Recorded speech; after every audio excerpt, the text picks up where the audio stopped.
It's easy to fall into that hopeless mindset, believing that everything is just going to crap. Nobody cares and everybody is just going to affirm drug addicts and genders and delusions and let everybody just, live on the street. And, that our world is going to turn into a dystopian nightmare. There is hope. I hope the audience recognizes that too. There's hope. And if you agree with us or recognize that there are people that are there to not affirm dystopia, to not fall into that pit. You must be some kind of therapist. Welcome back. We are doing another one of those group episodes today, which I announced at the beginning of the year and have done a few of now. It's so good to be able to reconnect with guests who I've had on the show in the past, find out what they've been up to, and see what happens when we put our minds together. So today I'm here with Pamela Garfield-Jaeger, Soad Tabrizi, and Michael David Cobb Bowen. I'm going to welcome everyone. Thank you for being here. I'm going to let you kind of go around and remind listeners where they might have heard you before. Pamela? Hi, so happy to be here again. This is so fun. So yes, my name is Pamela Garfield-Jaeger. I was on your episode 45, which was a number which was easy for me to remember due to a certain former president. And my episode was called Real Talk with the Truthful Therapist, which is what I'm known as online, the truthful therapist, because I do tell the truth. Not all therapists do that, unfortunately. And I am Soad Tabrizi. I was on episode 65, Conservative Patients in Therapy. And we discussed basically exactly what the title says, therapists that are more conservative, and basically what the world looks like for us being in an industry that's highly progressive left. Michael David Cobb Bowen, you call me Mike. I was on episode 16, and that was Wisdom in World Bridging, where I talked about what it's like to cross over philosophies, places to live, and all the ways that you can find ways to accommodate the differences in all of us. Awesome. It's great to see you all again. And tell us what you've been up to. We'll go in the same order. Okay, wow. What have I been up to? I've been up to so many things. I think I had just launched my website last time we spoke. And on my website, I do consultations for parents that are looking to understand if they need therapy at all or how to find an appropriate therapist that has skills, that is not going to be ideologically driven. I do get a lot of gender issues because that is the hot topic. Unfortunately, a lot of families have fallen prey to the gender ideology, and I have a whole online program there, and I'll do those consultations. I also now I'm about to release a book, which is called A Practical Approach to Gender Distress, Tips and Tools for Families. And it is going to come out March 12th, which in honor of Detrans Awareness Day. So I thought that would be a cool day to release it for everybody to remember in honor of all of detransitioners. And yeah, so it's a book that it's written for the normies, I'll say. So if you're an online creature, you probably know most of what I wrote about, but it also has my clinical background expertise that quite frankly wasn't focused on gender, but just was focused on teens and families and really the ideas. And if you listen to this podcast, you all know the gender stuff is much about underlying issues, family issues, other things to look out for. So really, how do you talk to your teenager about other issues and maybe address what's happening within your family? Well, congratulations, Pamela, on your book. That's really exciting. And I think that's a great release date. I will let you know that this episode will be airing after your release date. So if you're listening to this episode, it means Pamela's book is out in the world. Will people be able to find it on Amazon? Yeah, it'll be on Amazon. It doesn't have a pre-sale now, but I guess by the time this airs, it'll be out there. Yes. So there'll be an ebook and there'll be a paperback. Yeah. Great. So that means that it will go in my bookshop and it'll be in the show notes. So I'll use those Amazon links at sometherapist.com/bookshop. You'll be in the featured section right at the top with all my previous guests. And then we'll have that Amazon link in the show notes as well. And So Soad wrote my foreword in my book. I don't know if you knew that. Oh, wow. Yeah, oh, wow. I How sure fortuitous did. that we're all here. I didn't even know that. She has read it and wrote the foreword, and it was so beautiful. So yeah. I'm sorry, I don't mean to steal some of your thunder by speaking, but I am going to speak about your book. Your book is amazing. So it was such a quick and easy read. It's not one of those that's uses too much vocabulary that you have to have a dictionary sitting next to you in order to understand it. It's not like that at all. It's a simple read to help people really truly understand how to help your teenage kid who is maybe going through some gender confusion. And as a therapist, it was wonderful to read because it provided me the backup that I needed to help the kids and the parents, because it has some studies and research in there, of course. And then just even kids who are confused, they can understand why they're confused. Pamela does a great job on explaining, well, these are the reasons why you're probably confused. This is what probably happened to you.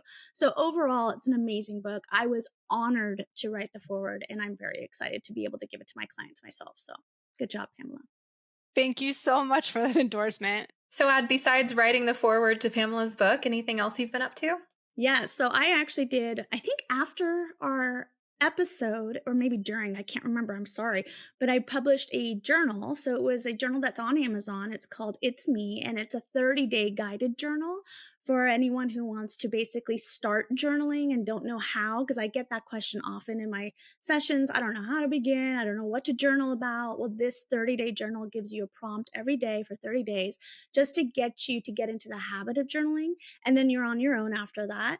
It's more geared towards finding out what your core beliefs and values are so that you can kind of learn from that and not walk in contradiction to those core beliefs and values, because a lot of times that's what we do. So that's the main theme of the journal. I've also created 2 directories, actually. I have one directory that is called conservativecounselors.com, and it's a directory for all conservative therapists, counselors in general, so psychologists, LCSWs, which are social workers, marriage and family therapists, and coaches and counselors. They showcase their practices on that directory, and whoever's looking for more affirming reality therapists, that's where they can go to find a therapist to help them so that they're not indoctrinated by a lot of the progressive left ideologies. And then the second directory that I have is called Simply Well, simply with an I at the end instead of the Y. Simply Well is a directory for holistic practitioners. So if you're a holistic practitioner, you can actually get on that directory, and or if you're a patient looking for a holistic practitioner, that's where you would go to find one. Those are the things that I've been up to. That's really exciting. Those are great resources to know about. When you say holistic practitioners, is there any sort of fundamental set of values that practitioners are committed to in your directory? So their core belief and idea is that our bodies do have the capability of being able to naturally heal ourselves. We're not against or opposed to pharmaceuticals, excuse me, but we tend to steer more towards natural and holistic ways of approaching your health. And then if we need some other help and resource from the pharmacology kind of industry, sure, we'll be okay with that. But the idea and the premise is that we know that our bodies are capable of taking care of themselves if our bodies are healthy enough to do so.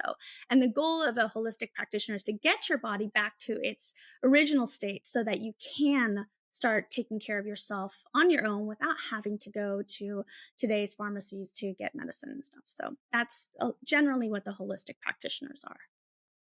That's great. And I'm so happy for you about your journal as well. I have not yet included that in my bookshop, so I need to do so. So I'll put that in the show notes and in my bookshop as well. And I can already think of someone who might benefit from that journal. It sounds really, really good. Michael, what have you been up to? Like usual, I'm in over my head in lots of things. That's what I get from being a big brother and making promises and trying to keep them all. So I am a co-founder of a nonprofit called the Foundation for Free Black Thought. I serve as vice president on the board. And Free Black Thought is about Black diversity. It's like saying 46 million Americans don't think the same way.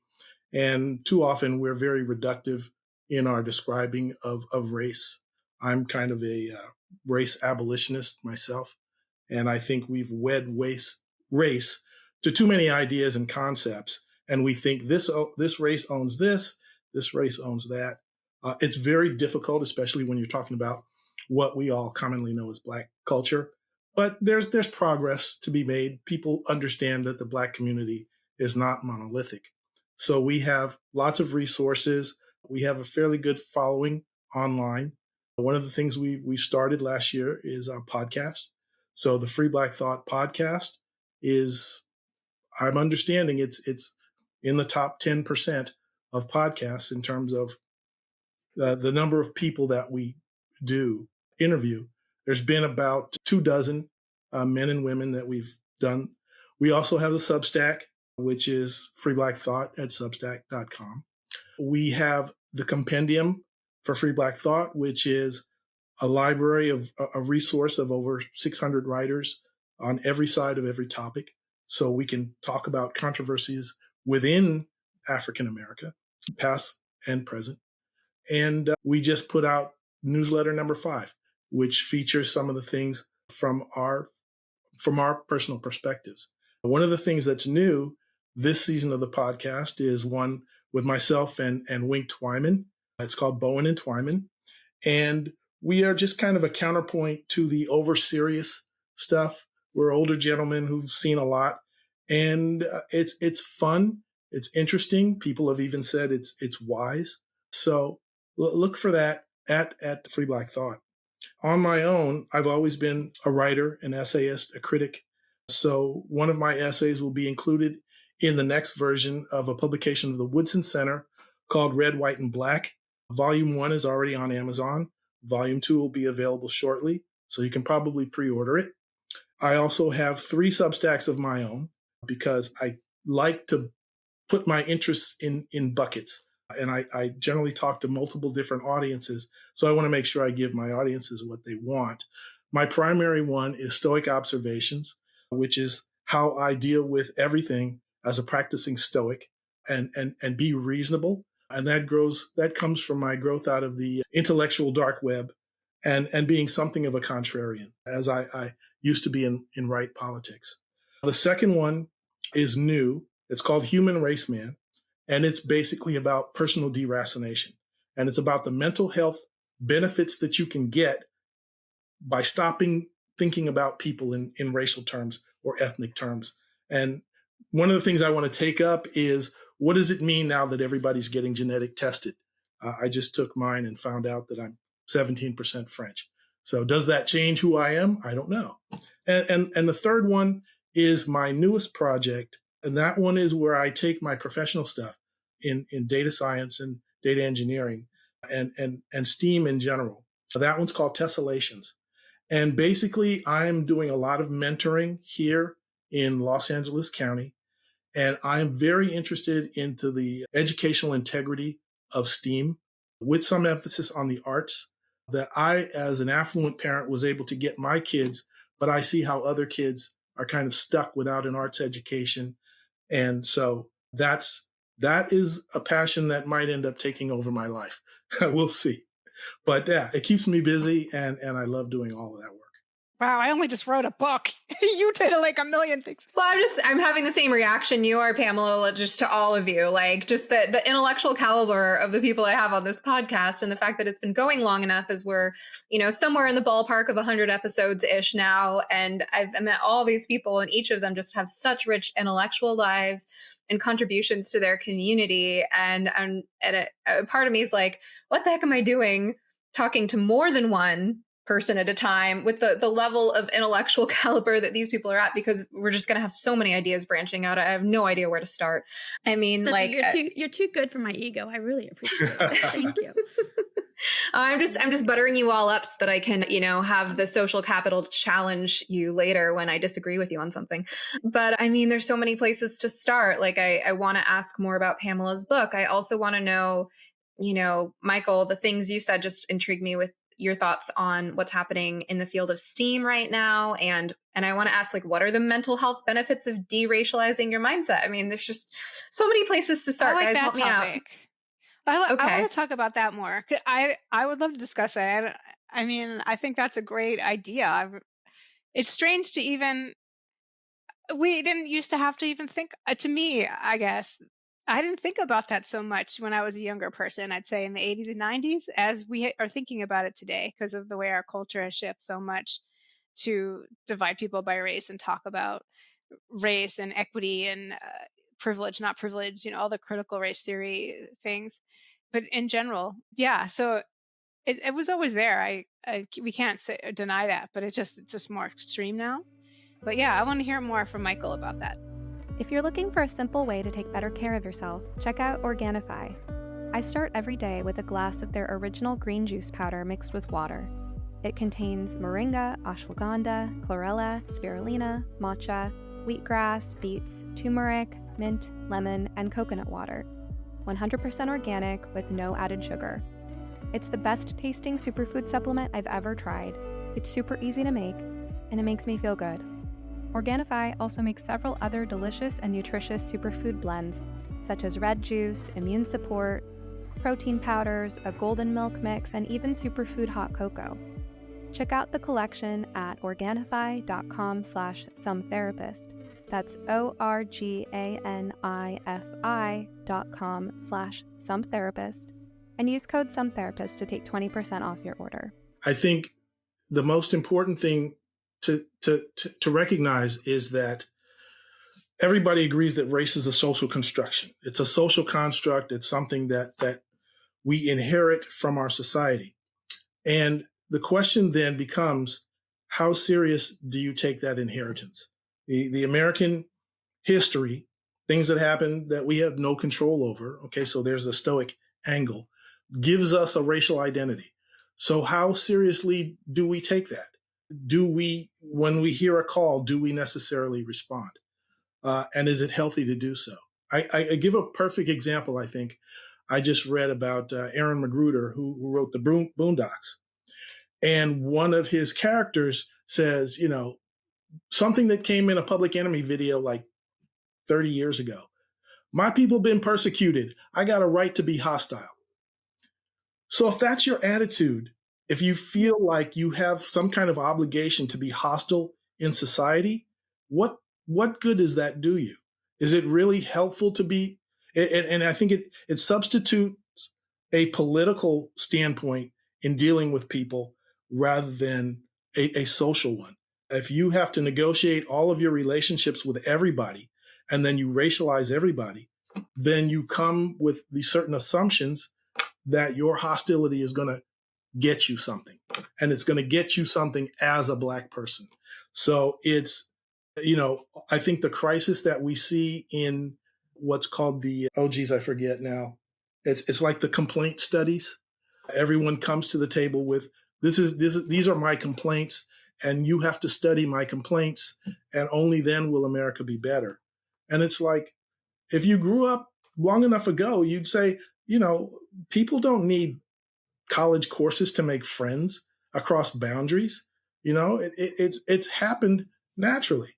And No, I'd now say we're they make going it away worse. from, yeah, it does. It does make Yeah. it worse. Even because, there's some inherent clumsiness in social science anyway, because you're abstracting people away from who they are. You're not necessarily taking their psyche into consideration. And then we see the same thing with gender now. It's like, you are this kind of person. So therefore, in order to be successful in society, you have to make these kinds of moves. And that kind of prescription stuff almost always goes wrong. And if we adopt that identity, whether it's hostility or obsequiousness, we are still damaging ourselves for things that have nothing to do with who we actually are.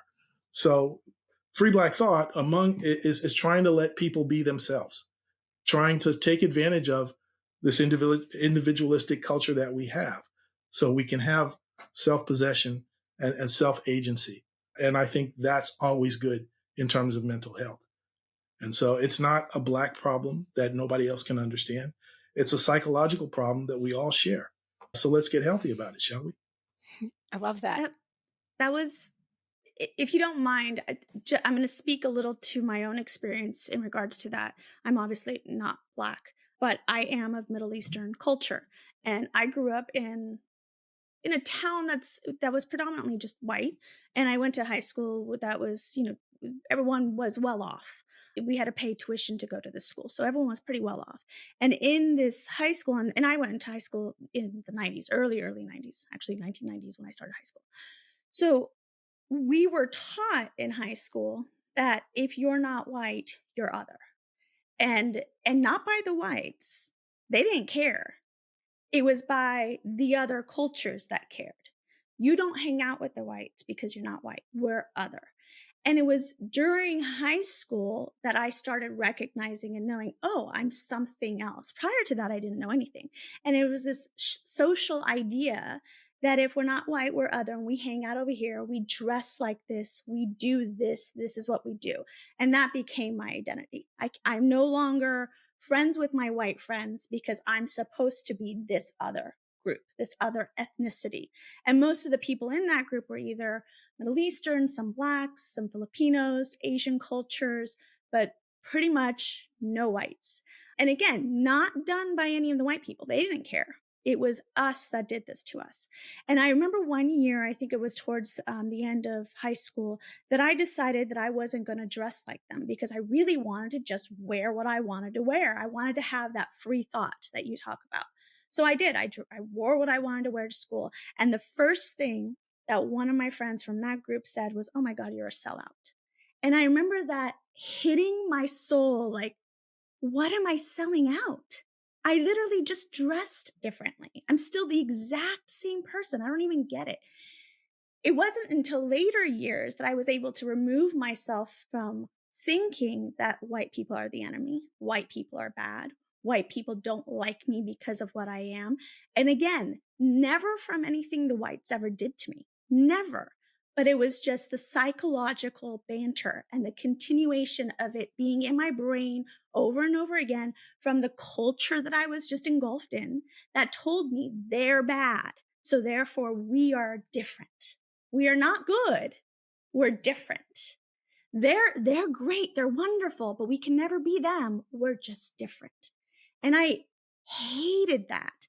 And I think it wasn't until maybe my late 20s, early 30s that I was able to actually fully break free from that thought. And it's 100% a psychological warfare. It is nothing else. It is not based on reality. It is not based on my experience against white people. It was just something that was taught to me at a very young age that I have to be this. So that's wanted to share on that one. So, Ed, what you were just saying reminded me of my experience hearing about conservatives from liberals, like being taught what to think about conservatives, being taught what Republicans think, but none of it was coming from the mouths of conservatives, Republicans. It was coming from the mouths of liberal Democrats. And, it wasn't until my 30s that I was like, wait a minute. Do I actually know what conservatives think? I mean, of course, being a therapist along the way, you have conservative clients, you get a little exposure, but then there's a moment where the whole thing sort of falls apart and you're like, wait, this is not a direct experience that I'm having. I was just reflecting on, so I'm a social worker from New York City. I started out my career working in Harlem and in the South Bronx. And you can see the color of my skin if you're on YouTube. I have light skin. I don't know how you categorize me. Either white or Jewish or both. I don't even know. Like you said, it's a social construct, right? But I'm not Black. And I remember visiting the projects for several years and having more of a liberal mindset, kind of like, well, here I am helping these poor people in this poor neighborhood and, do my best. I have much respect. I never looked at them as victims per se, but at the same time, they had a chip on their shoulders and then I was worried about the chip. So there was this, a little bit of a tension. And I remember with experience getting more used to that dynamic and letting go of that chip and just saying, you know what, I'm Pam and I'm here to help you as a human being. And I remember engaging them and walking through the neighborhoods. And honestly, I remember like saying hello to the drug dealers. It was right when like Nokia phones were popular and, the drug dealers would like call and be like, hey, she's cool with the kids. She helps our neighborhood. Very different world. So that was in the 90s.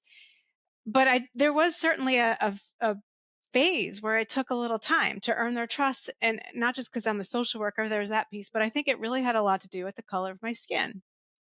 And it's just such a shame because in the end, I formed some really strong bonds with some of those clients.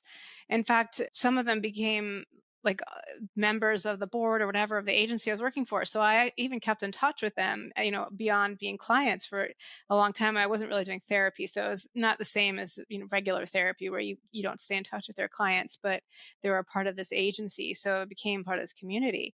So there wasn't there wasn't that divide with race, but there certainly was something to overcome because of that race. And it really is kind of a shame. And I think nowadays, if I were to do this now, I don't know if we would overcome that quite as easily as we did back in 1997.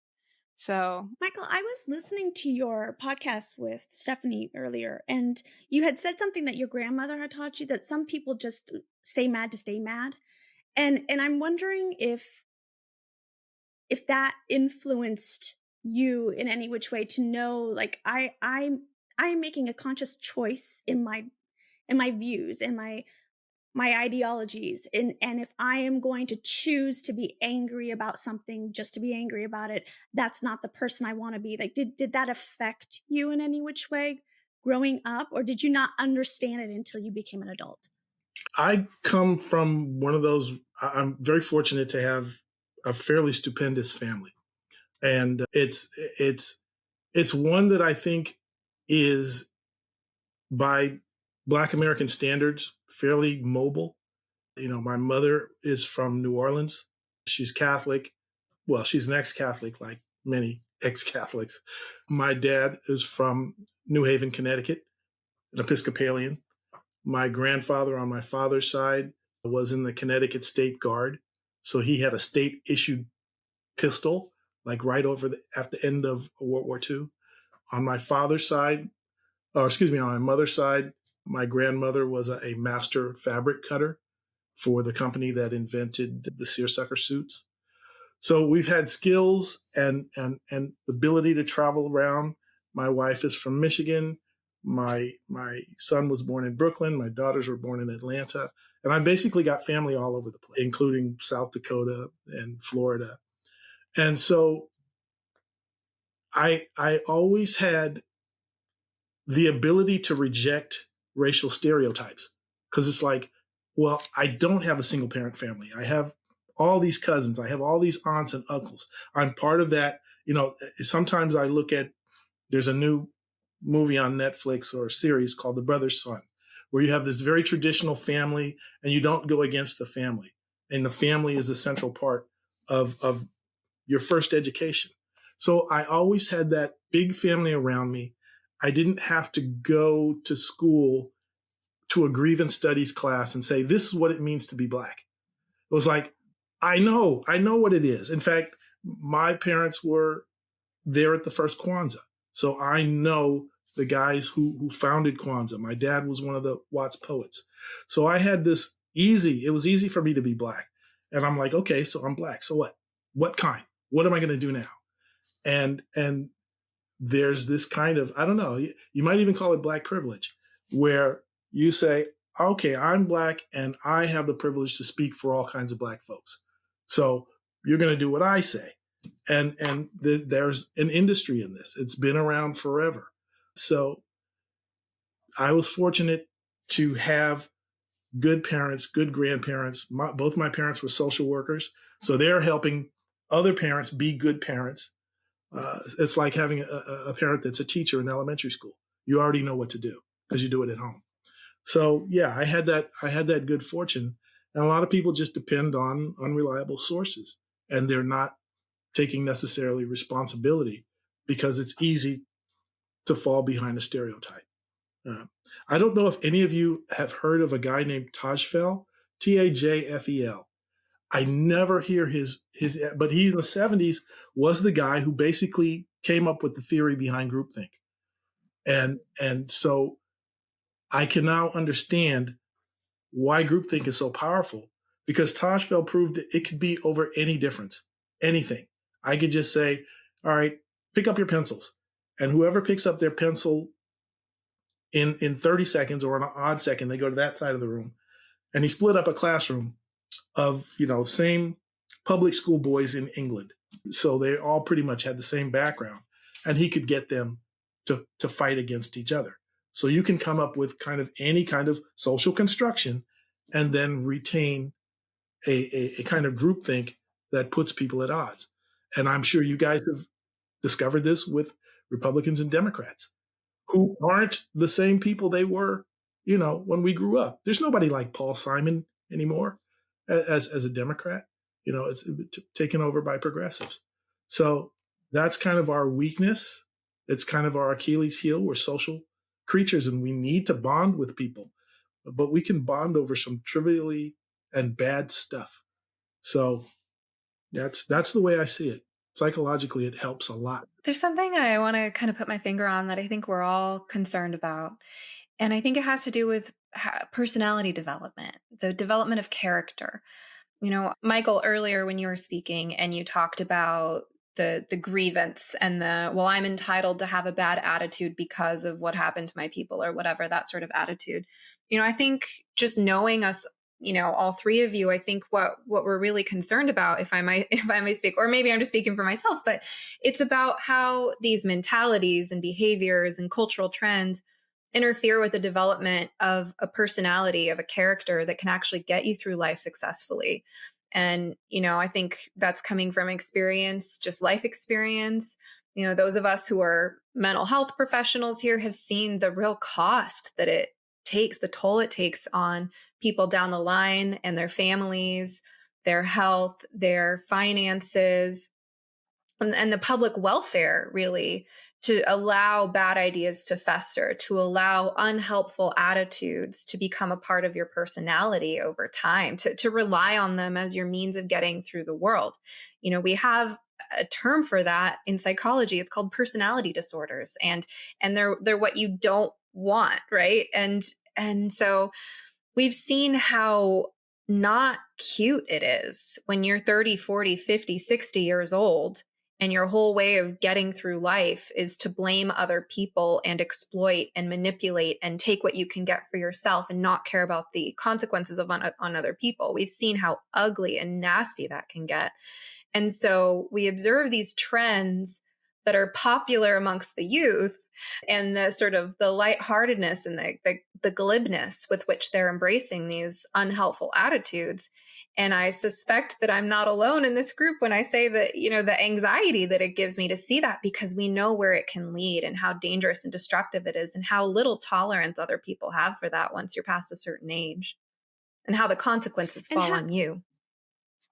And that's, I think about that often, Stephanie, where I'm like, you know, I don't necessarily know if I'm one of the lucky ones. I don't know if that's the right word. It's a lack of a better word, I guess. But I got lucky I got out of that mentality. I got lucky that I see things in a different way than a lot of progressives do. And I worry, like, okay, how many other lucky people are there going to be from this generation that's learning that you can be any gender you want at any age you want, including at birth? Like, when will they wake up from that, if at all, and be able to say, oh my God, what have we done to our generation? And how are we going to now fix it? It is frightening. It's a lot of work. We're already behind. We're already going to have to clean this up. We know that. And what else is going to happen between now and cleaning up the ideology about gender stuff? What else is going to happen in there? What other social contagions are going to happen that we're going to have to clean up after this gender confusion? There's a lot of fear involved. And literally, I sometimes say it out loud, I don't know how we're going to do this without God in this, because it's so sometimes overwhelming to think that this is on us to clean up, because it's a lot to clean up. I was listening to Michael, and when you were talking about the people with the anger or the, you know, kind of get through things with that mentality, I mean, I was thinking about, honestly, some of my background and some of my family that tiptoe. Sadly, this sounds awful, but I've watched certain family members tiptoe around Black people because they don't want to appear racist. They want to be so superior, but then they, in my opinion, they look like idiots. And sadly, what's happening is I see it as this divide and conquer tactic, that we're all walking on eggshells around each other because of this, like, or that we want to look a certain way, that we're tolerant or we're inclusive, or at least all these, honestly, I believe, very stupid words that just make certain people feel good. And for me, it just makes me uncomfortable. I've rejected all of that. So I'm tired of it. Like, I've let it go. Just like you said in the beginning, I think looking at people through race is just destructive. I don't do it. Maybe I did it a little when I was younger as a social worker, you know, sociology major. I was taught about my white privilege, and I did think that I had some of that, and I'm ashamed of believing that. I'm ashamed of thinking I had some kind of white guilt that I should have worked through, which is really stupid. And I didn't believe it as literally, I think, as it's taught today, that like no matter what context people are, there's oppressed and oppressors. I didn't believe it to that level. But once they took it to that absurdity, I realized that believing even a little bit of that was all a lie. Everything was a lie. There's no such thing as systemic racism. All the data shows that there are equal amount of, like, Black people are not shot by police more than other races. These are all the lies that we're told over and over again, that if you're supposedly a good liberal and a good progressive, that you concede to those things because you care. And I think those attitudes, I think that really hurts our relationships. It hurts our society. I think it hurts all of us. It hurts our connections, and especially it hurts children who are being taught this and can't connect with their classmates, and who could potentially be their best friend, because they have to worry about what they're saying to each other, and that they're going to get in trouble if they say the wrong thing. I mean, how are we supposed to connect in this kind of environment? It's just ludicrous. That's a great observation. Thanks, Pamela. I wondered, well, the first thing I wanted to say is, like, I was very lucky to have read a book by Meg Meeker, Strong Fathers, Strong Daughters. And she was conservative, but I didn't care about that because she was bringing clinical information to this. This is what happens if you don't do this correctly. And as soon as you started talking about borderline personality disorder, which I went to a NAMI class, and how come we don't talk about that? I mean, even in pop psychology, we talk about people who are narcissistic, but then we give over to certain cultures or subcultures.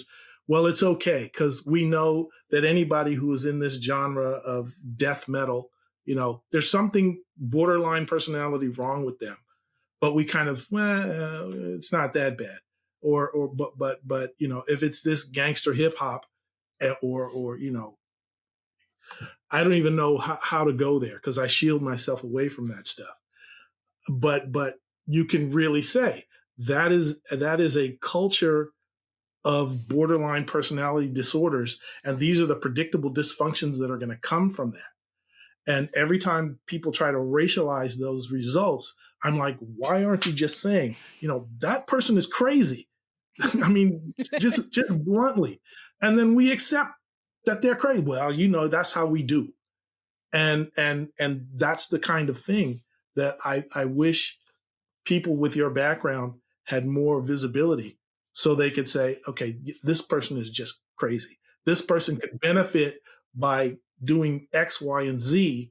And then you would find out that it's not because they grew up in the Fifth Ward of Houston. People escape the dangers of the Fifth Ward of Houston all the time. All right. You get actually creative people out of there, but because they're willing to change and they work on themselves, and you should better. Follow my Twitter more often.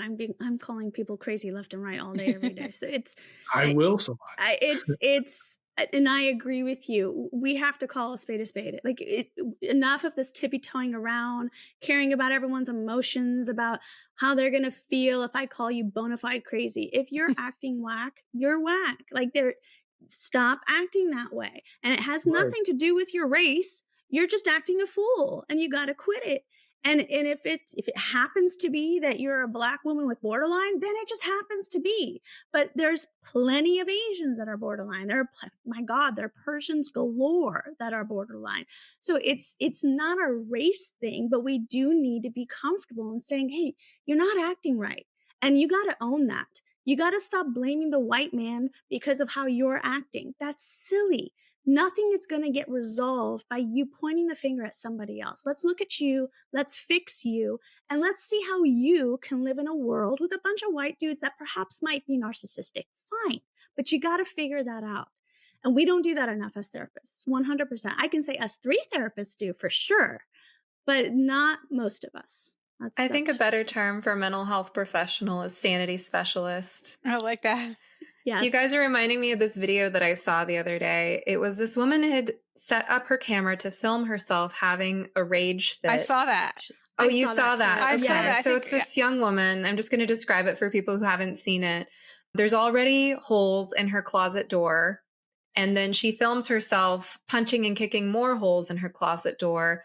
And the caption on this video, I don't know if it was originally on TikTok or what, was something like what it's like living with ADHD and BPD, BPD meaning borderline personality disorder. And I thought, gosh, that's a dangerous message to send, because there are going to be some impressionable people who are like, oh, I have ADHD, I have BPD. I guess I can't control my emotions either. Time to punch a hole in the wall. And it's like, no, you can absolutely live with and recover from ADHD and BPD without punching any holes in walls. It just means you have to work harder at emotion regulation, not to hurt yourselves and other people. But I think what we're not talking about in society is, I think it's socially acceptable to say this person needs help under certain conditions. It's okay to say that person needs help. But what we're not saying often is enough in addition to that is this person should not be influencing other people. They're not a good influence. And that is something that 20, 30 years ago, parents were comfortable saying to their children, in terms of peer influence. But now we have all these influencers. We have, anybody can get on camera and influence other people. And we have a lot of really unwell people who, frankly, someone needs to, as was said earlier, call a spade and say, this person's not a good influence and you shouldn't be looking to them. And, I'm anti-censorship. I don't believe in censorship, but I think the responsible thing to do in some cases, if you're close enough to someone is like, can you somehow take away their ability to influence other people? Pamela, you should do a remix of that as a reel and do like what it's really like to have ADHD and BPD and just be sitting there having coffee right, and just being quietly like in anxious. the morning. Yeah, that's it. Just having some cup of coffee, and this is normal. This is what people with that kind of disorder do as well. Because we should influence it and say, no, that's the extreme. Or what would actually, if I can build on that idea, would be to narrate the inner dialogue of someone who does have BPD, who is, let's say, tempted to punch a hole in the wall because they just felt some rejection or abandonment, let's say. But what is the mindful inner dialogue that person has learned to do to self-soothe so that they can put some distance between their emotions and their impulses? That's funny. The first thing that comes to mind is Eminem lyrics. I'm sorry, mama. I didn't mean to hurt you. But tonight I'm cleaning up my closet, right? You got to do that. You got to say, look, I was whack. I had these issues, right? Or even Andre 3000. I'm sorry, Ms. Jackson, but I'm for real. I never meant to make your daughter cry, but I got problems, right? And those kinds of messages that start with an apology says, I was bad, but I could be better. Please give me a chance. Let me prove myself. That's what we need. And people should know that they have second chances. That video is interesting too, because it's a video, as you described, of a woman who clearly set up a camera to then go destroy her closet. So there's something more to that. That wasn't her having an impulsive, I just want to destroy something. That was about her wanting to get attention, which is what our society is about now. And having this great excuse for being destructive, these labels. So there's so many layers to that, which is beyond someone who's just really seriously struggling with impulse control. That I don't think that was what was going on in that video, because if that were the case, she wouldn't have set up her phone before she started hitting the closet, right? And also, usually in the past, we felt some shame about that and we wouldn't post it and boast about it. She should feel some shame about destroying a closet that I think someone noted was a place that she rented and doesn't own. So the fact that we don't have any shame about destroying property and wanting to use labels and set up our camera and create a viral TikTok video with captions with our mental health labels. It's a whole extra label of crazy, as we said earlier, to just call a spade. That is really a sad state of affairs I think really a sad testament to our culture. Yeah. And you said the right word, shame. Like, we have made it as a culture that we're not allowed to feel shame anymore. Like, shame on us for giving shame or feeling shame or causing shame on someone else. Shame, just like anger and anxiety and those negative feelings and emotions that we have that don't feel good, are actually great emotions that help us change and shift who we are. They're warning signs for us. They're there for a reason. And this culture that we've created is, you're not allowed to feel shame. Don't make them feel shame. Like, don't shame them. Stop shaming. It's like, but what they're doing is a little crazy. And there needs to be a level of shame in order to get them to shift, to just And it's try bad for a little them. different. Right. It's harmful for them. Like, it's not just about like just feeling good or bad or whatever, but it's about helping somebody make better choices so that they could live a better life. I mean, her life is about getting likes and clicks for destroying a closet on TikTok. Like, that doesn't sound like a very fulfilling life to be reinforcing that. Like, I think that's the reason we would want to I'd shame or just say that this isn't something that I think is a good idea. And it's like I was saying earlier about personality development. The woman in the video looks no older than 25 to me. It can feel cute now, right? But what kind of life, as you're saying, is she going to live if this is the standard that she holds herself to? And it reminds me of this very cynical view in the mental health profession and in the culture at large that I think all four of us have criticized, which is the idea that to have compassion for someone or to respect or care for them has to mean that you agree with them. I think that's cynical. I think that's setting the bar really low, and it's not believing in people's higher potential. Speaking of things that have gone viral on the internet, have you guys seen this guy who's been criticizing mental health professionals for labeling delusional beliefs as delusional? Have you guys seen this one? Can you repeat that again, Stephanie? I'm sorry. So there's this guy. He's, I guess, a writer and a patient. He's not a professional in the mental health field, but he's been getting a lot of attention on X lately for his idea that mental health providers should not label delusional beliefs as delusional, that it is condescending to do so, that people who have what we would call delusional beliefs, that they just have, unconventional beliefs or different ways of perceiving, it's sort of this like magical thing that maybe they're onto something. So I was like, well, have you worked in the field? What would you say we should, what term should we use to describe if we have a patient who believes sincerely that they are the second coming of Jesus or that the CIA is after them? And I found myself getting into this back and forth with him because I think his beliefs are really cynical. I think it's cynical and it's also lacking in compassion to fail to recognize how much psychotic people are actually suffering. I mean, those of us who have encountered true psychosis, I have a late aunt, she's deceased now, who had schizoaffective disorder for my whole life. And then I've worked with people with schizoaffective disorder and schizophrenia, and their lives are full of suffering. They're not able to function and take care of themselves, what to speak of pursuing goals when it comes to education, career, hobbies, relationships. They're not able to have functional lives. And it's because they're busy, interacting with the voices in their head and their delusional beliefs, like they're unable to wake up from a dream. That's actually what's happening in their brain. There's an abundance of delta waves. It's like their brains are dreaming. And to romanticize that, to say, oh, these people have this special knowledge. I can remember a time, I'll admit, that I thought a little bit that way too. But it's actually not romantic at all. And I think it's really irresponsible to actually have such a cynical view of mental health providers who are trying to help by saying that they're being condescending or patronizing.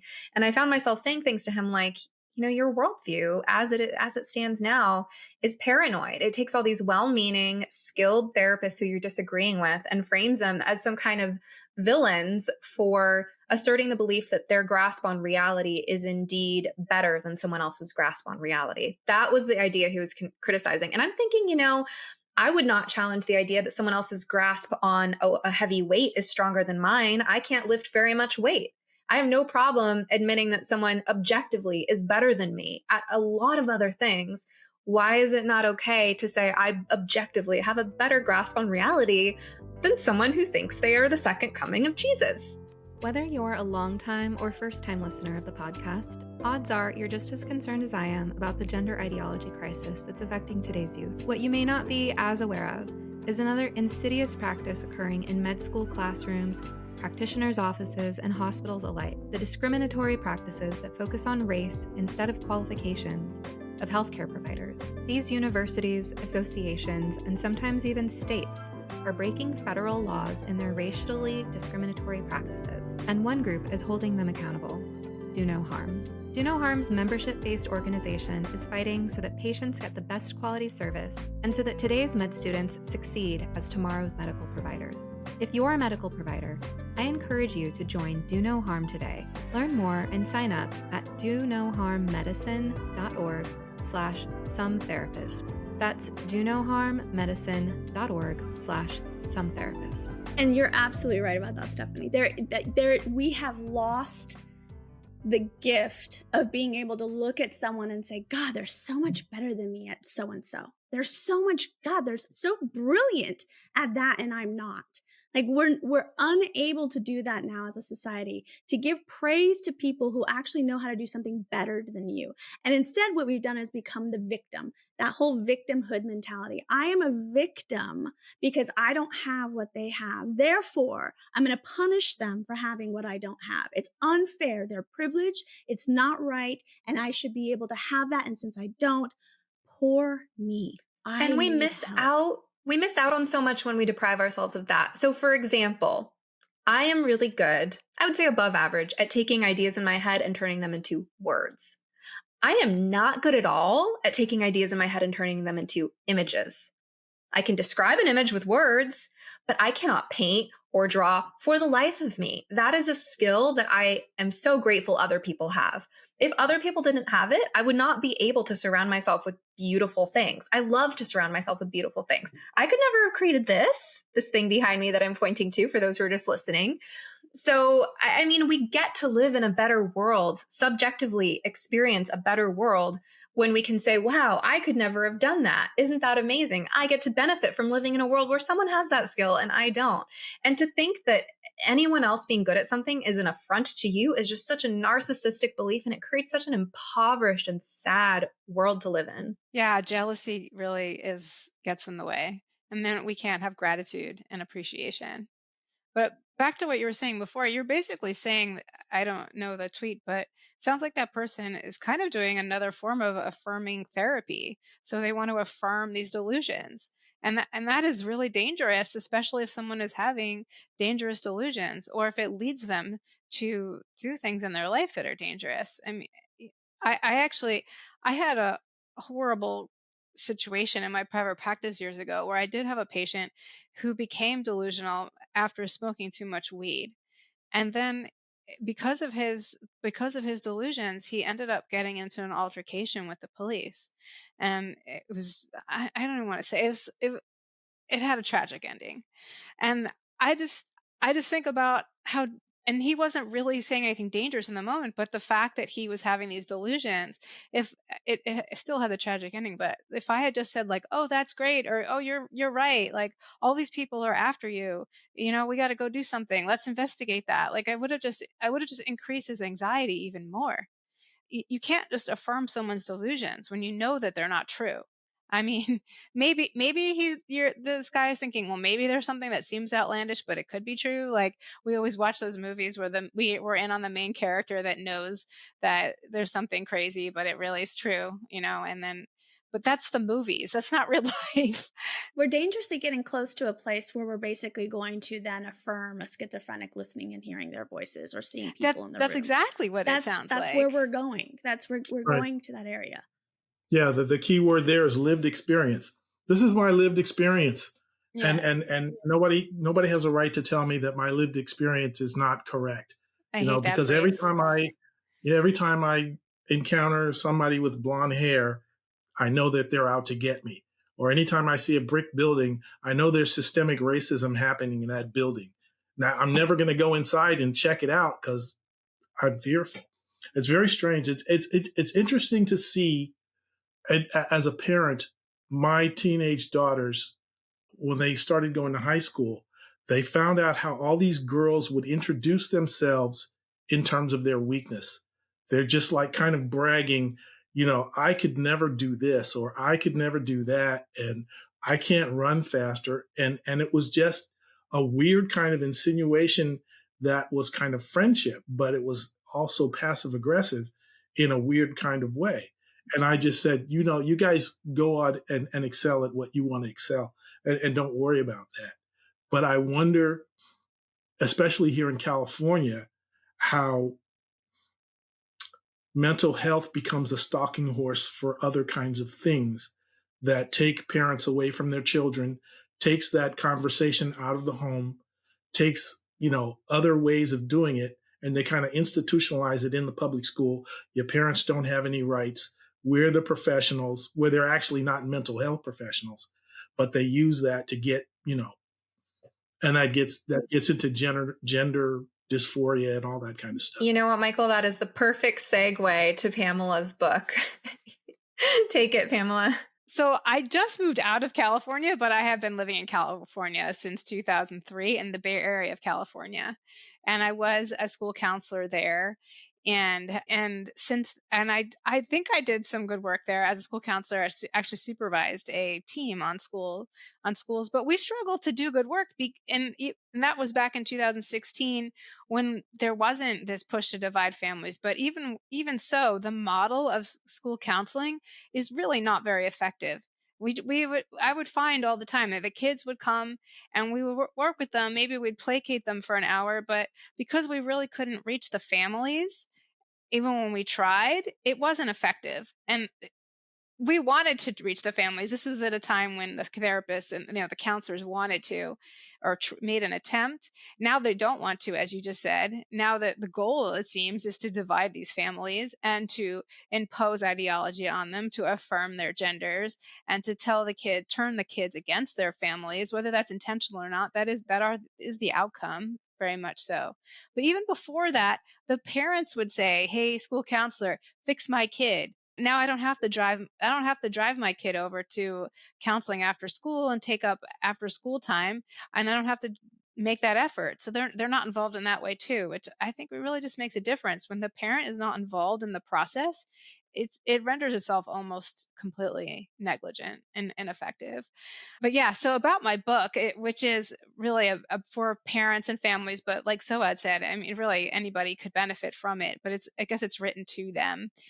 It really is about empowering parents, which is my message overall, is that please don't believe that a therapist or any expert's going to fix your kid, regardless, even if they're a competent one. You always stay involved.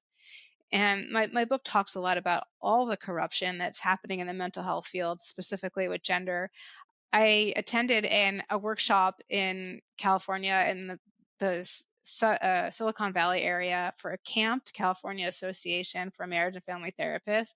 And one of the classes there was for parents on how to work with gender diverse children. And what it really was a class on how to manipulate parents to affirm their kids' gender. And parents who are most parents, I'd say even those that lean left, are usually ambivalent, or it depends. There are certain ones that really want their kids to be trans, but let's just say most parents don't, and they have questions. They know their kid, they know this is coming from somewhere else, or that they know they've had underlying issues. And this class actually taught the therapist to believe that the parent is in the wrong for even considering this, that they need to grieve their cis child. And they actually went through the whole Kubler-Ross stages of grief to help the parent grieve. So they use this weird emotional compassion to manipulate them from actually just feeling what they really feel, that their gut feeling, which is, no, my kid has some autistic traits, or no, my kid has had an eating disorder since she was young and she's always been at odds with her body. So I believe this is related to that, or anything, so there's so many scenarios like that. And this workshop taught us therapists that if the parents are not affirming, that we should call Child Protective Services. And all of that is really scary. There was one little moment when this, I'd say, very stupid instructor said, well, sometimes they're attention seeking. And then I was like, raised my hand. And I was like, well, how do you know? How can you tell the difference? Well, I don't want to be a conversion therapist. I said that from the back of the room. And of course, she had no answer. She went overtime. I tried to ask it again. It was funny because there was a woman on the other side of the room who has a trans child. So she was trying to back up the teacher. And they were all talking in circles. They made no sense. And then all of a sudden she's like, oh, time's up. I have no answer and I don't know what to say. But this is, we know that these professionals don't have a leg to stand on, but they're so grounded in this Gnostic belief system that they're just stuck, and you can't be rational with them. But regular parents, they're not in that belief system, but they're being manipulated by these therapists who are a lot in the schools, and the school counselors are being trained this. It's all over the place. So yeah, all of this is in my book. You're very brave for going and putting yourself in that situation, Pamela. I have so little stomach for it at this point. And let's just dissect for a moment That's what you did about them. Oh, I do. I do put myself in crazy situations. That's probably why I'm still sick 2 years after my first COVID infection. It's because the amount of stress I've let into my life. But I mean, the whole, applying Elizabeth Kubler-Ross's 5 stages of grief theory to the idea that you need to grieve the cis child you thought you had in order to accept the trans child that you are now discovering you have. There is so much to that. I just want to dissect that. Isn't that sick? I mean, it's sick. I mean, for one, it's like faux compassion, right? Because we know that the parents are treated badly. We know that the parents are gaslit and manipulated and criticized.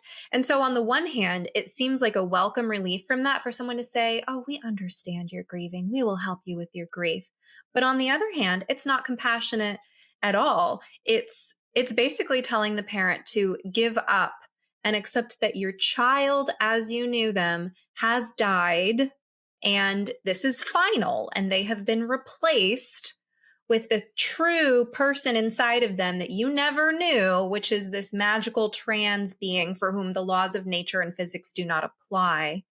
So it's ascribing a finality and telling parents to give up. And again, there's more gaslighting because your most basic instinct as a parent is to fight to the death to protect your child. Most parents would sacrifice their own life so that their child could live. So it's going against that basic instinct, saying, nope, give up on your child, give up on protecting them, and let go prematurely, so that you can do the really, truly virtuous thing, which is to accept that the best outcome for your child in life, the one that most reflects who they truly are, is one that involves a foreshortened lifespan of being a medical patient, being sterile, with ongoing, cardiovascular health problems, bone health problems, brain health problems, systemic inflammation, you name it, right? Everything we know that will happen as a result of the medicalization. It's just so cynical and twisted and sick. I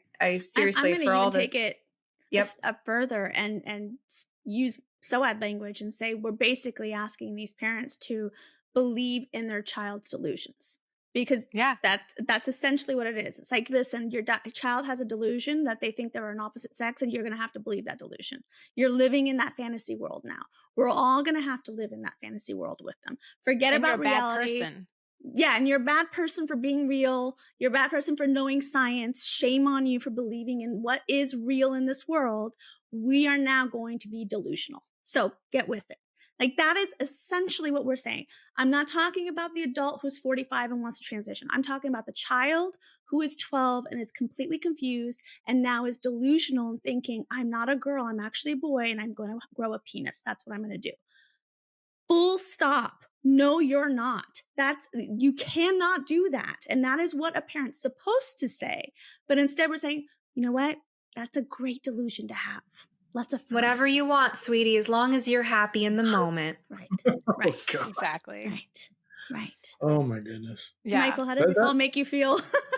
No, it makes me feel angry and sad, because there's definitely an institutional gap between the state of California, or any state, I imagine, their ability to get good mental health to folks. Yes. My son is a disabled veteran, and he was schizoaffective, and it got worse. And it took me 2 years after he was discharged and bounced off the bottom to get him the proper treatment, the proper institutionalization. And it's always an ongoing kind of thing. And I have to, deal with the fact that he's never going to have it easy. And it's tough. but and I've had to see him hit bottom, you know. And if you are in a military family, you know that there's a kind of self-sacrifice that you're willing to do. And he presents himself very well. He's polite. He's good looking. And so, you know, I'm in the emergency room when it finally takes about 3 hours for the psychiatrist to get there and do an evaluation. And, you know, it's like, what do I have to do to get him 24/7 support? Do I have to wait till he comes back, you know, naked and with two teeth missing? And they're kind of like, well, maybe something like that. And so it's not really easy if the mental health issue is severe enough that it requires, uh, and then you just drag the family out to the maximum they can take. And you're like, how do I navigate the system? And if it wasn't for VA and a number of nonprofit organizations that work in this network of support, I'd be broke, you know, because parents will want to break themselves to do that. And I know that I had to come to that hard realization. Like, I can't fight this. Am I going to sacrifice my life, my family's life to try to correct this? I'm at my wit's end. And I think it's something that all of us, I just wish we could get past the Woody Allen stereotypes about therapy, and ordinary people can understand this is not just a bourgeois thing or an affluent thing, and that there's real help that can be gotten if you do have to do the work. You do have to search. It's like, I don't know any parallel to it where parents are really going that far to get their kid the help that they need. You know, some parents that send their kids to Kumon or Mathnasium or get them in the community theater or something like that, they may have an idea. But for a mental health problem in a young person, that's very, very difficult. And I'm I so wish there sorry. was, yeah. I'm sorry, Michael. I had no idea that you had a son with No, I schizoaffective. mean, That is I the deal with it, and hardest. I like to put myself out there to say, you know, I've dealt with that hard thing. And that's kind of how I know that there's for me, a stoic way. You're saying the universe has some order. I can't respond emotionally to all these things. I have to respond rationally. I have to understand that there's some rationality behind psychology, and everybody out there is not just a charlatan trying to get my money, but some people are. And there's a way to get better, and there's a way to use too many drugs or not enough drugs, and you really have to get out there and do the work and cover the ground to find out what it takes. And then once you know that it's possible, you see a homeless encampment, and I'm sorry, it's so hard for so many people, and you know that they could be helped, and we're not helping them. We're lying to them. That's not fair. You're right, Michael. It's not fair. And I appreciate you being vulnerable this way. Thank you. I know it's not easy. My heart goes out to you and your son. I work with vets, and I actually help sponsor a program here. I'm in Orange County, California, not too far from you. And the program is called Care Possible. I don't know if you've ever heard of them, Care Possible. They're a wonderful organization that helps veterans in need with mental health care, and all of it's free. They depend on people like me to help donate either our time or our finances to our vets who are hurting mentally and emotionally. So that is an option for you out there as well. Like I said, I know it's a little further. We're an hour south. No, we got our son through Bob Hope. Great. So the Great. Bob Hope Center is literally 10 floors of specialists. Wonderful. And they all know each other, and they know wonderful the county programs, the state programs, the federal programs. It works. And just as a sister, I want to let you know that you do have someone here. If your son ever does need something immediately or right away, I'm not far. Thank you. You can call anytime you want. Yep. I'm going to toot my own horn and say I'm a good therapist. I'm on solid ground. My head's on straight, And if anything, my heart's in the right place to want to help your son if he needs it. So, or you, Absolutely. or you. I know there's people who are better than me, and there are experts out there, and we ought to take advantage of that. And I hope in some way, Pamela and Stephanie and I give you some hope in knowing the field itself is not totally doomed. I can see why it seems doomed. Trust me. Yeah. But we're not 100% doomed. At least Yeah, not yet. Soad runs can I say it? Can I talk about you the can. group? She totally. runs a group on Facebook with conservative therapists, and that group really gives me hope. You don't, like Stephanie said earlier, you don't really have to be conservative to be a good therapist. You really just don't have to be not ideologically driven, and you have to be based in reality. But it does give me hope. And Michael, I'm just really glad you shared that, because there is a lot of banter on Twitter about how just psychology and mental health field is just completely useless, like literally 100% useless, and that we should just throw it all out, like throw the baby out with the bathwater. And I think us here in this chat would all agree that while we understand there are so many problems and issues within the mental health field, we also recognize that there are people who truly need this help. And they're not just the people on TikTok making videos. They're not the Woody Allens like you just described. There are people who have real needs, and we need to recognize that. Unfortunately, the waters have gotten so muddy with all of this attention-seeking behavior and overdiagnosing and over-medicalization and running to experts too quickly when it could just be handled within the family. But also, I think people of all political affiliations or backgrounds or whatever just need to recognize that there really are people that do need help, and we can't just abandon the entire system. We need to fix it. And that's why we're all here, I think, talking about these topics, to help people like your son so he can get appropriate care. Because if the system is oversaturated by people that don't really need it, then the people who do need it don't get the help. I went to a 12-week course with NAMI and AMI, and I was feeling sorry for myself and my family until I saw some of the things that these other folks are facing. So, I mean, I feel like I'm doing very well. But again, when I see the homeless encampments, especially during COVID, I said, our institutions are not responding well enough. And we have social media that monetizes all this flim flam. So I just, there's sometimes you just hope, you're like, okay, that person's going to hit their head in the brick wall and suddenly realize, everything they told me was a lie. Now I have to fix myself.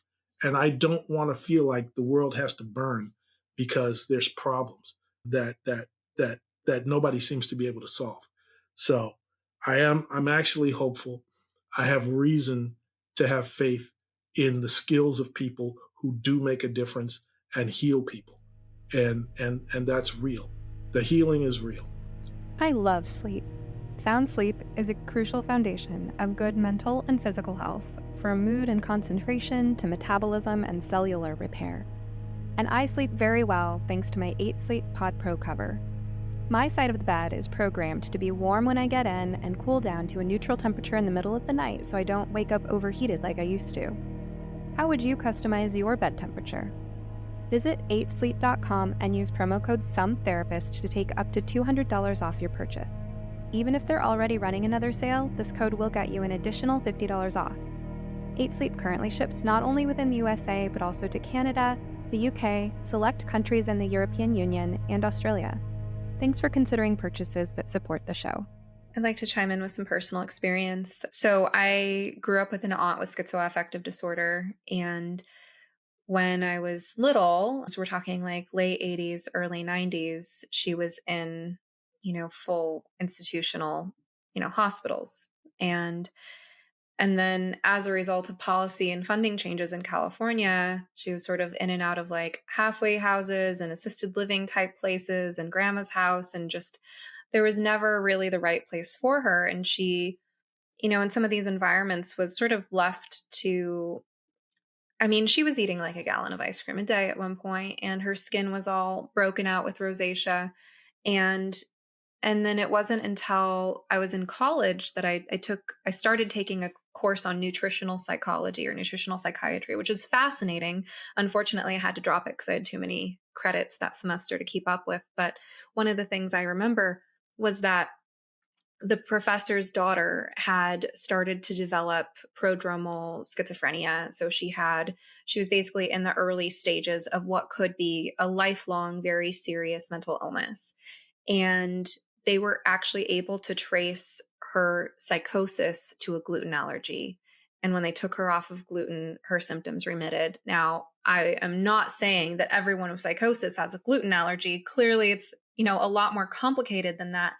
But for me, just knowing that for even one person that was the cure, it just makes me so angry that we let people rot in institutions, or worse, because in many places there aren't those institutions anymore. They don't even exist. They're just, people are, like you say, they're in homeless camps, or they're in halfway houses, or they're in, their family's home, or God knows where they are, but they're not doing well. And just to know that we are not trying everything we can to and putting all the resources necessary into trying to help people with one of the most disabling mental conditions possible is just outraging. I think every nutritional cure should be attempted.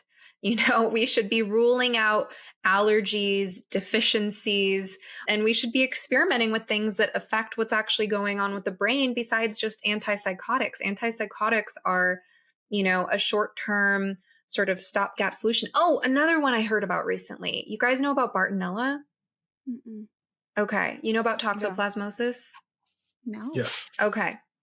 So for anyone who's not familiar, there's a bacteria that lives in cats called toxoplasmosis that can create neurological changes. It's basically evolved to affect their prey, like rodents, but it also creates neurological changes in humans. Well, there's actually another bacteria. Toxoplasmosis is the one that I'm most familiar with, but there's also one called Bartonella something that creates similar symptoms, similar neurological symptoms.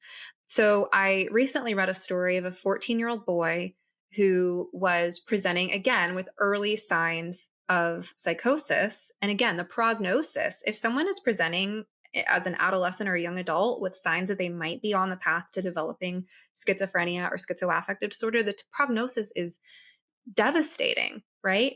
But somehow, miraculously, thankfully, doctors are able to identify that he had this basically bacteria from a cat. And when they treated him with antibiotics, like whatever the right antibiotic was for that bacteria, his symptoms remitted.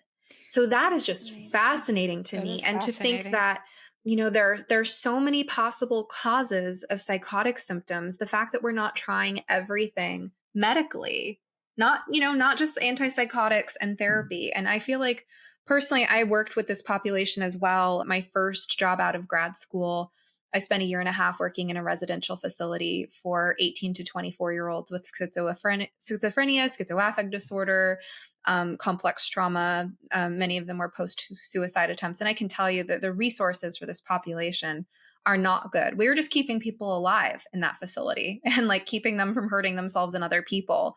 It was hard to get them out of bed in the morning. It was hard to introduce them to resources. Just to know that the concerns Pamela and Soad and I have about the mental health field, that we are wasting so many resources on the wrong problems when there are real problems like this that need solutions. And Stephanie, what you're basically describing is just that whole thing that I talked about, the holistic approach to health. And that's what it is. It's finding the bringing together the whole person and going, what is going on with the whole person versus just let me look at the symptoms and give you a medication for it. It's like, no, what's actually happening to the person? What's the food that they're eating? What are they exposed to? How's their digestive system working? Is it working? Let's take some blood tests. Let's look at the whole before we just jump to fixing the symptoms. And that's essentially what you're describing, is a holistic approach to health. Even the gut microbiome. There was a fascinating case study of a woman who had a condition called C. diff, which is the only medical condition in the United States for which it is FDA approved to treat it using a fecal transplant. And fecal transplants, although they're only legal in the US for that one condition, have actually been showing promising results for a number of conditions. Anyway, there was this woman who needed treatment for C. diff, and the woman herself was not obese. She was not overweight. And her daughter was the fecal donor for the transplant, and her daughter was obese. And the woman got the transplant and it cured the C. diff, but then the woman became obese. So it just goes to show how impactful the microbiome is on metabolism. I've also heard of fecal transplants curing obsessive compulsive disorder and agoraphobia. So the gut-brain connection is huge. And I just feel like so frustrated by the pace that our field of psychology is moving at with so little regard for that holistic component. There's no money involved in holistic components. That's why. Yeah. But don't get me started on that soapbox. I work with that population too. I actually worked in IOP and PHP and residential programs with a lot of people with bipolar type 1 and schizophrenia, schizoaffective disorder. I'm very familiar with that population. I think that's why I'm so outspoken when a big influencer who's going to really name nameless says that nobody needs mental health and they just, I don't need to buck up or whatever. He has retracted a little bit. Yeah, he has retracted. Yeah, he a little has. Bit. Yeah, he has. He's redeemed himself quite a little bit. So yeah, no, he has. He kind of softened. The other thing that we're probably running out of time, but I'm going to bring up a really controversial thing is marijuana use.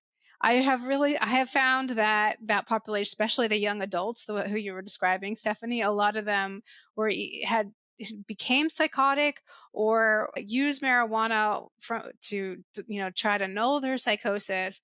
And I think there's a huge correlation. I don't think there's enough data about it, but I know there is data that shows that people who have a predisposition for psychosis when they use marijuana, especially the way it is now, where it's much more potent than it used to be, that it can induce schizophrenic symptoms. Absolutely. And it's not talked about enough. People think, oh, well, that's just rare. That doesn't happen. I have seen it firsthand so many times. I've talked to so many families that their young adult, they said he was normal before and he just started smoking weed at school, and then then he became psychotic, and then it became permanent. And the fact that is that's looked at as benign, and the whole comparison to alcohol obviously has a whole bunch of horrible effects too that you could get into, but it isn't psychosis. So just to recognize that piece of it is it's so minimized. And when it comes to mental health, it's crazy because looked at as medicine. You're right. And it's the earlier the age that someone starts using it, the more detrimental impact it had. I mean, my aunt who developed schizoaffective disorder she was the hippie. She was smoking weed in the 60s. She was also dropping acid. We have no idea how much acid and what, I'm sure that played a role. I would weigh in as a data engineer, and I'm a little bit of an Apple fanboy, but my watches are all jealous of my Apple Watch because I use it to monitor all these things. I have a nice scale that tells me my bone density and all this stuff. And I think there's something we can do to link all of this new personal health data to people's holistic consciousness. I mean, there are people who understand that there's lots more involved than generally doctors are looking at or can look for. And so there's a new wave of medical data out there, and there's very patient AI chatbots who can ask you extensive questions about your medical history. And there are correlations between things that we don't know that some of these AIs can handle in terms of their ability to deal with 10 dimensions, 20 dimensions, 100 dimensions. And we can take all of these attributes and start beginning to find something more that's personalized. I think young people are definitely interested in taking a 23andMe or Ancestry.com swab. And I think there's something that we can do to be hopeful in terms of gathering more information about people's health. There are privacy protections and considerations, but I think medicine can advance. And if we take this holistic view, then that'll work. And take it from me as a person who lost 30 pounds over time because I just had to take my own personal health more seriously. There's stuff that can be done. And it's about raising awareness, raising consciousness, and really, again, like we said, deferring to experts, not not completely, but saying, I'm on a path to get healthier. I don't want to be hostile. I don't want to be angry. I want to take better care of myself. And there's hope ahead. I wanted to say that on the topic of marijuana and mental health, I've been meaning forever to do a good, well-rounded episode on this topic. I And get I've so not much found the hate when I right bring it I've up. not found the right people to interview because like my friend Jake Wiskerson, who I recently had on one of these group episodes, he has recommended someone to me, but I looked up that person and they're very clearly anti-marijuana. And I'm actually not looking for that. I'm looking for a balanced perspective on the impact of marijuana on mental health, because I do think that the risk of psychosis, especially in the young and the vulnerable and the predisposed, is definitely a huge downside. That said, I am not ready to say that marijuana is all bad. And so, the fact that I've been recommended to speak with an expert who's just going to say, here's why marijuana is bad for everyone all the time, like, that's not what I'm looking for. I'm looking for a really in-depth perspective. I know Andrew Huberman did an in-depth episode on cannabis that was like that. That was actually like way over my head. He got into the science. He really did a deep dive. But if anyone listening has recommendations for either a single expert that can really talk about it in a balanced and nuanced way, both the good and the bad, or maybe a combination of two experts who, the two of them combined could offer a valuable perspective, I would like to cover that topic. And it might even just be, just as a suggestion, Stephanie, a great idea to bring in that person that is heavily anti and come in with your questions to them and challenging that anti and saying, yeah, but what about this? Prove this to me. And what about this? Because I hear this, prove this to me. Just to kind of see how and why they came up with so being anti, and then bring on somebody else later on to, rebut that and say, no, actually, I disagree with that person. This is why. Because it'd be interesting just as a listener to hear, like, why are they so anti? What are their reasons? I'm really curious into hearing about how they got to a place where it's like, don't ever touch it, and why. I'd actually love to hear that perspective. And also the perspective of, no, it's okay every once in a while. It's like, okay, well, why is it okay every once in a while? Give me that reason as well. Or the idea that it's helpful for certain conditions, because Right. there are people who will swear by it, that it helps with this or that. One of the ones I'm most skeptical of, I will say, is people who say it helps with nausea and anxiety, because I'm sure you guys have seen cannabis hyperemesis disorder, right? People who get in this vicious cycle of using marijuana to self-medicate anxiety and nausea. And then it does become an addiction, like I've met people who throw up when they start withdrawing because they're just so nauseous if they're not high all the time. So it's like, okay, that's clearly not helping. I also wanted to make sure to recommend, while we're on the topic of a holistic approach to mental health, the book Brain Energy by Chris Palmer, because he really looks at all mental health conditions as sort of metabolic disorders of the brain and how that can potentially be addressed through diet. We've had a fascinating discussion. I want to go around and give everyone a chance to share your last burning thoughts, whatever is on your mind still, before we do the wrap up with the whole where can people find you thing. So last burning thoughts, Pamela? Oh my gosh, I don't know. I just want to say I'm grateful for this talk. I'm grateful for all of you guys. It's easy to fall into that hopeless mindset, believing that everything is just going to crap and nobody cares and everybody is just going to affirm drug addicts and genders and delusions and let everybody just live on the street and that our world is going to turn into a dystopian nightmare. So I really appreciate all of you, and there is hope, and I hope the audience recognizes that too, that there's hope. And if you agree with us or recognize that there are people that are there to not affirm dystopia, then there's to not fall into that pit. That, I guess you call that black pilled, right? Where you just think everything's going to crap. So thank you for keeping me out of my black pill pit. So I definitely want to basically piggyback on that hope topic, because I'm just looking at the screen and going, okay, there's a Jew here, there's a Persian here, there's a black guy here, and there's a white woman here having a discussion together, and being able to come from different walks of life and really share the same kind of ideas about our society and worldview, which is basically that we just want reality to come back into the picture and to just that's it. And to love on each other, but with the baseline of just what's normal, and not give into delusions or social constructs or anything that's causing us any kind of harm. So it's a beautiful thing to see. And I hope that the people watching this saw that too. Like, wow, we're not so segregated. We're not so broken. We actually can have all walks of life to come together and have these discussions. I'm sure we all come from different political sides of the spectrum. So it's also so amazing that we can still do this. So thank you to all of you. And to find me, you can just go to soadtabrizi.com. Very easy. Oh, you're so Ed, you're just another part of me, as Michael Jackson said in the 80s. I advocate all the time for self-possession. Truth is out there, but the truth can be in here. And trust is the basic currency of civilization. So if we can find the truth, bring it home, and trust that other people will do it too, then we're all just parts of each other.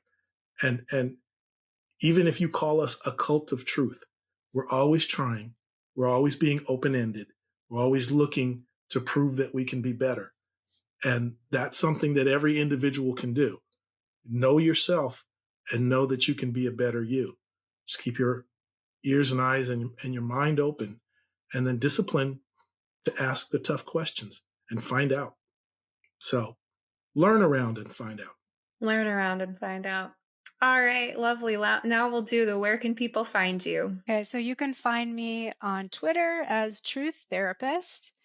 My Instagram is at @the.truthfultherapist. I have a website, www.truthfultherapist.org. I actually have a truthfultherapist.com, but I don't keep that one up. So go to org. My book will be coming on Amazon. I don't know what that URL will be, but probably if you Google me, hopefully you'll find that. And also there'll be links to all to that on all my social medias and on my websites. And that will be called A Practical Guide to Gender Distress, Tips and Tools for Families.